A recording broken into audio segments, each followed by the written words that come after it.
Vamos mergulhar hoje nas ideias do primeiro capítulo de um livro com um título bem direto. Deus já falou, agora reprograme sua mente para ouvir, do Márcio Bringente. O capítulo se chama A Frequência Original, e a proposta dele, olha, é mudar completamente o jeito como a gente encara a comunicação com Deus. Então, vamos lá entender isso.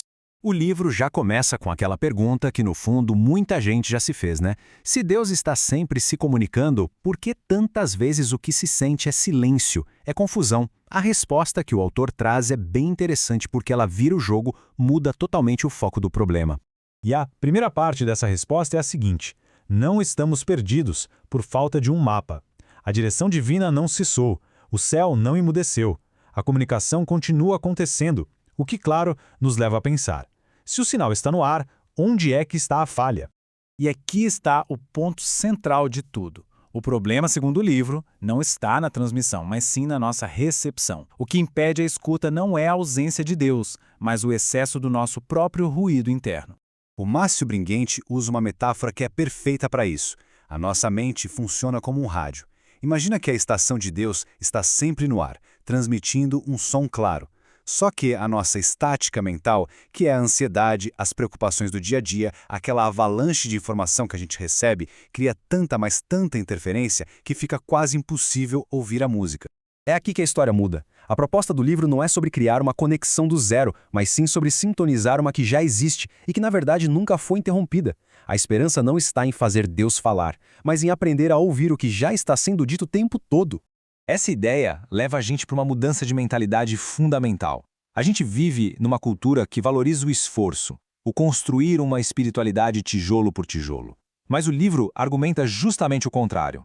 A verdade já está aí completa. Nosso trabalho não é de construção, é de acesso. É sobre remover o que está bloqueando a nossa percepção. E isso nos leva a uma distinção que é crucial. A nossa mente hoje em dia vive buscando informação. Mais dados, mais fatos, mais conteúdo. Isso vai se acumulando, sabe? É horizontal. E no fim cansa. Já a revelação, por outro lado, é vertical. Ela não só informa, ela transforma. Ela aprofunda, traz um renovo e revela a nossa identidade. É totalmente possível ter a mente cheia de dados bíblicos e, ao mesmo tempo, o coração vazio de presença. Certo. Então, como a gente sai dessa estática toda e consegue sintonizar essa tal frequência original? O capítulo nos apresenta um plano bem claro, com 3 chaves bem práticas para a gente ajustar nosso receptor interno. A primeira chave é uma mudança de postura. É parar de se esforçar tanto para criar uma conexão e começar a simplesmente remover os bloqueios daquela que já existe. É um movimento de descanso, de alinhamento e não de luta. Pensa assim, é como abrir os olhos num quarto que já está iluminado, em vez de ficar tentando acender uma vela no escuro. A segunda chave é um convite para a gente mudar o alvo da nossa busca. Em vez de só acumular conhecimento sobre Deus, o objetivo passa a ser discernir a verdade que nos renova por dentro. É a diferença, por exemplo, entre saber o cardápio de cor e, de fato, saborear a comida. E a terceira chave talvez seja a mais prática de todas. A percepção da voz de Deus não depende de mérito espiritual, mas de onde a nossa atenção está focada. Assim como a gente sintoniza um rádio gerando um botão, a nossa atenção é o dial que escolhe qual frequência vamos ouvir. Onde a atenção se alinha com a palavra, a vida começa a se organizar. Agora, seguir esse plano ou não, isso nos coloca diante de 2 caminhos bem diferentes. As consequências de onde a nossa atenção repousa são diretas, impactam toda a nossa experiência de vida. De um lado, tem o caminho da estática mental. A vida ali é marcada pela confusão, por uma pressão constante, aquela sensação de urgência para tudo. Do outro lado, tem o caminho da clareza. Ali, a paz funciona como um sinal de que estamos alinhados. A direção é percebida sem ansiedade e a vida flui com um propósito claro. E o resultado de viver na estática pode ser resumido nessa frase que é muito forte. A ansiedade empurra, apressa, e a gente acaba confundindo essa pressão interna como se fosse a direção de Deus, mas, na verdade, é só ruído.